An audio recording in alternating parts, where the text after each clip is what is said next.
Hey guys, welcome to Entertainment Talk Nation. I'm your host Rob. This video we're going to continue the 2013 movie reviews, and this one we're going to review Oblivion.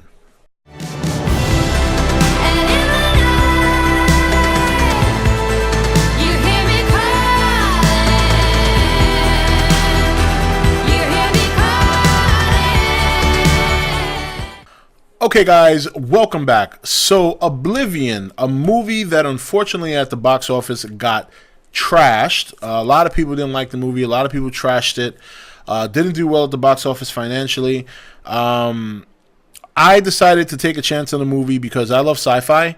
And while I'm not the biggest Tom Cruise fan in the world, there have been some movies he's done in the past that I have enjoyed.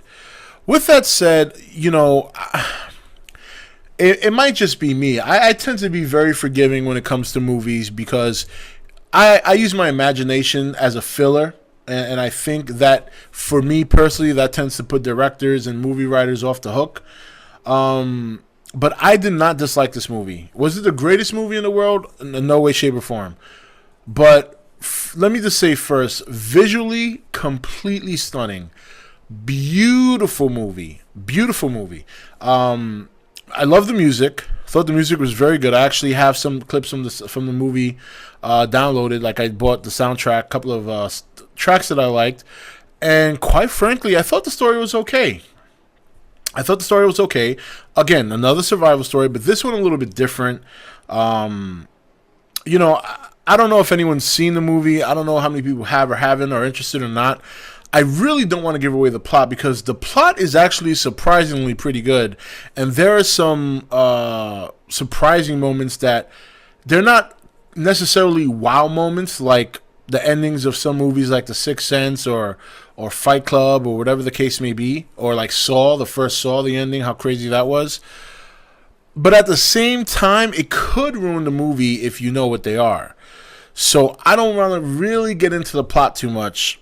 What I suggest is, if you haven't seen the movie and you think it's trash, like just based on what you hear, you haven't seen it, but you think I don't want to see it, it's a trash movie, give it a chance. I think it might take you by surprise. I really think that all the hate that Tom Cruise gets now that he never used to because of his wacko ways had a more of an effect on this movie. Again, it's not a difficult plot, but there's some moments where you're like, oh shit. Wow, I didn't see that coming. Or you have an idea that it's coming, but you're not 100% sure. And then when it does happen, you're like, you see? So, and those kind of elements are good. I like that. You know, it's visually, you're going to love it. If you love sci-fi and you love visuals, that alone makes it very, very good. But again, the story was pretty good. I didn't think it was as bad as people said it was. I've seen worse. I've seen worse movies do better at the box office. So the fact that this movie got as bad of reviews and all that as it did was a little surprising. But I think Tom Cruise had more of an effect on that than anything else. But basically, to give you a rough gist, Tom Cruise and his partner, I forget their names. I haven't seen the movie in a while.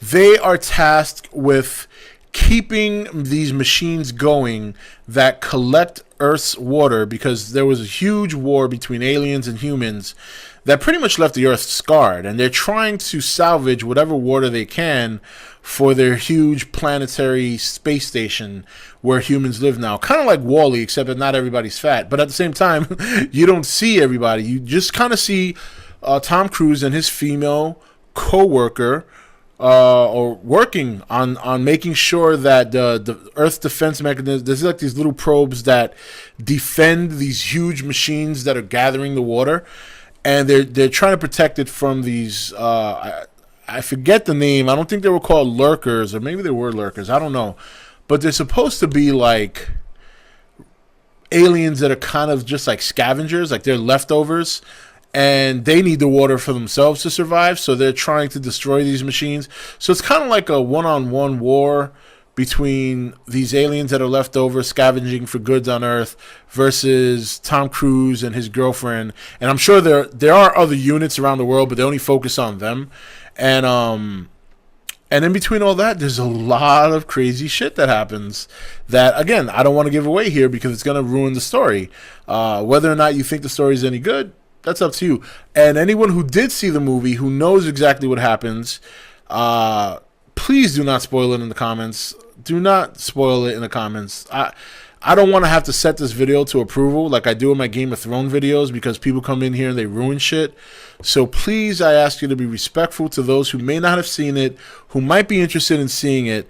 Don't blow it in the comments. I'm pretty quick to react. So if you make a comment, you're just going to waste typing because I'll probably get it taken down within 2 minutes. So just don't ruin it. I'm trying to tell it in such a way that doesn't ruin it for anyone who might want to see the movie. So, but look, overall, it's not as bad as people touted it.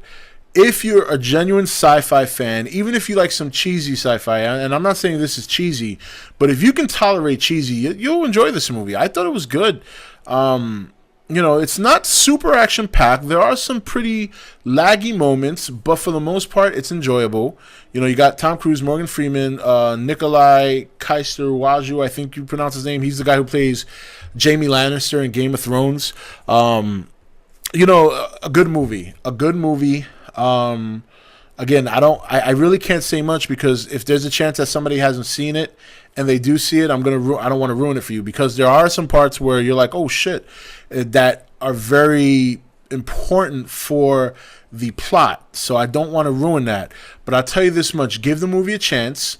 It's not as bad as people were making it out to be. It really isn't. It's got a really great soundtrack. It's got, I'm talking gorgeous visuals, top notch. I thought it was great. And yeah, just go check it out. I really can't say much because I don't want to ruin the plot for anybody. So go check it out, give it a chance. Maybe it's on Netflix for like a couple of bucks. Just, you know, we tend to shit on money every now and then. So what's blowing $3 or $4 on a movie? Just rent it and watch it. Anyway, guys, that's it for this review. I know I couldn't reveal much, but I really don't want to ruin it for anybody. But I enjoyed Oblivion. I thought it was a good movie. I don't know what all the fuss was about, but I think Tom Cruise, he just has that effect on movies now, like where before everybody used to love him. Now people really don't tolerate him much anymore. But look beyond that and go check out Oblivion. I think it's a good sci-fi, classic sci-fi flick that a lot of people who are diehard sci-fi people would enjoy. And that's it. I'll see you next video. Take it easy.